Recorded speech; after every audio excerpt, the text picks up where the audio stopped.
Desde os primórdios da humanidade, a doença sempre foi uma ameaça.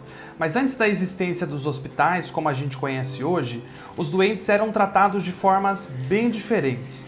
Em muitas civilizações antigas, o cuidado à saúde estava ligado à fé e também ao misticismo. Lá no Egito Antigo, por exemplo, os templos dos deuses, como o Inhotep, serviam como locais de cura, onde os sacerdotes realizavam rituais, aplicavam ervas medicinais e faziam oferendas para afastar os males. Já na Grécia Antiga, os doentes buscavam refúgio nos templos de Asclépio, onde passavam noites em observação esperando receber a cura por meio de sonhos ou intervenções divinas. Nessa época, a medicina era uma mistura de conhecimento empírico e de crenças espirituais. E quem exercia ali o papel de médico, na maioria das vezes, era um sacerdote curandeiro. A ideia de um local específico para tratar doentes ainda nem existia. Em vez disso, os tratamentos aconteciam dentro das casas ali das pessoas ou nos espaços religiosos, onde as práticas médicas eram bem limitadas e muitas vezes baseadas em tradições orais e superstições. Mas antes da gente continuar nessa jornada pela história dos hospitais, deixa eu me apresentar. Eu sou Matheus Couto, sou professor, sou enfermeiro e aqui no canal eu sempre trago vídeos sobre história e a evolução da saúde. Se você gosta desse tipo de conteúdo, já se inscreve aí para acompanhar os próximos vídeos.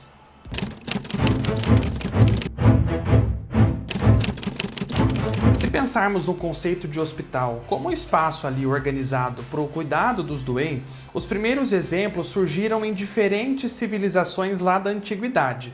Em Roma, por exemplo, os valetudinaria foram os primeiros estabelecimentos que eram voltados exclusivamente para o cuidado dos soldados feridos. Esses locais surgiram por volta do século I depois de Cristo e eram construídos próximos aos acampamentos militares. A ideia era manter os soldados em recuperação perto do fronte de batalha, garantindo que pudessem retornar para o combate assim que já estivessem aptos. Embora bem rudimentares, esses espaços já possuíam certa organização, contando com leitos individuais e uma estrutura para asepsia bem básica. Agora, no Império Bizantino, influenciado ali pelo cristianismo, os hospitais começaram a se expandir para além do atendimento militar.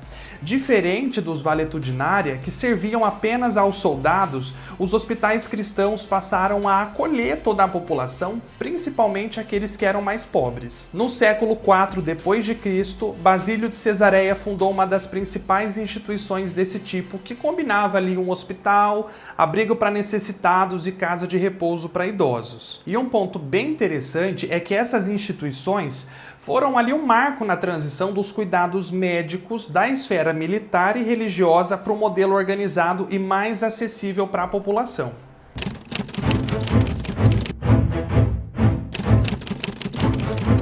Já durante a Idade Média, os hospitais passaram por uma grande transformação, especialmente ali na Europa e também no mundo islâmico. Com a queda do Império Romano e a ascensão do cristianismo, a Igreja Católica se tornou a principal responsável pela assistência aos doentes. Diversas ordens religiosas começaram a fundar hospitais como parte da sua missão de caridade.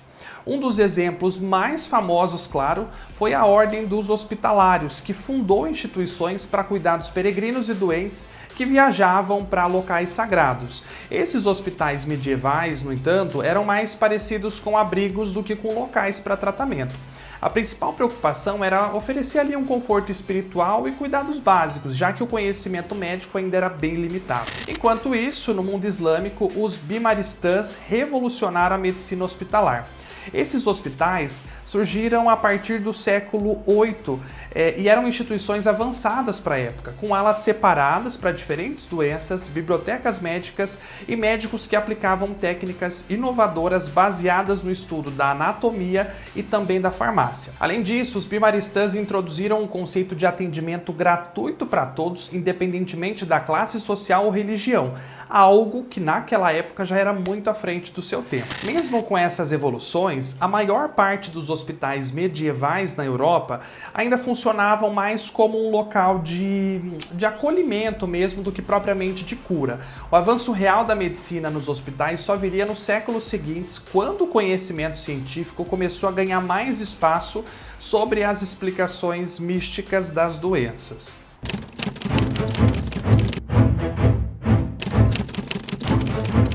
E aí, com o fim da Idade Média e o início da Idade Moderna, os hospitais passaram por mudanças bem profundas. Aos poucos, eles deixaram de ser exclusivamente instituições religiosas e começaram a ser administrados por governos e entidades seculares. Esse processo foi impulsionado pelo fortalecimento dos estados nacionais, que passaram a ver a saúde pública como uma questão estratégica, e pelo avanço da ciência, que trouxe ali novas abordagens para o tratamento de doenças. Outra mudança importante foi a separação entre hospitais públicos e hospitais privados.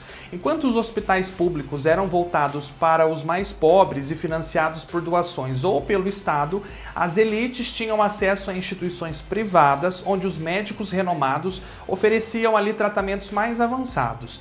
Essa distinção criou um novo modelo de assistência, onde a qualidade do atendimento variava conforme a condição social do paciente. A revolução científica dos séculos 17 e 18 também tiveram um impacto enorme.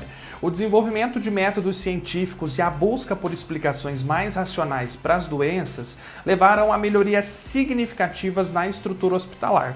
Porém, um dos avanços mais transformadores só viria no século XIX, com a teoria dos germes formuladas por cientistas como Louis Pasteur e Robert Koch. A descoberta de que micro-organismos causavam doenças fez com que a higiene hospitalar passasse a ser uma prioridade, reduzindo drasticamente as infecções e aumentando as chances de recuperação dos pacientes. Essa fase marcou a transição definitiva de hospitais que tinham uma característica de caridade para instituições de saúde organizadas, preparando o terreno para os grandes avanços que chegariam ali com o século XX.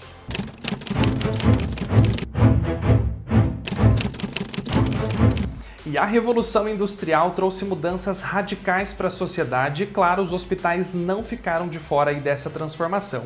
O crescimento das cidades, somado ao avanço da ciência médica, exigiram estruturas hospitalares que fossem organizadas e eficientes. Com isso, surgiram hospitais maiores, melhor equipados e com equipes especializadas, preparando um caminho para o que a gente entende como a medicina moderna. Um dos maiores avanços nesse período foi a profissionalização da enfermagem, que foi impulsionada pelo trabalho de Florence Nightingale, claro.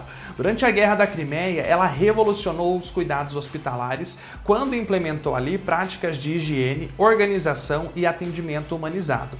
O seu legado transformou a enfermagem numa profissão essencial para a recuperação dos pacientes e ainda conseguiu ajudar a estabelecer padrões que são seguidos até os dias de hoje. Com o avanço da tecnologia, os hospitais se tornaram então verdadeiros centros de alta complexidade, reunindo ali equipamentos de ponta, equipe multidisciplinar e também tratamentos inovadores.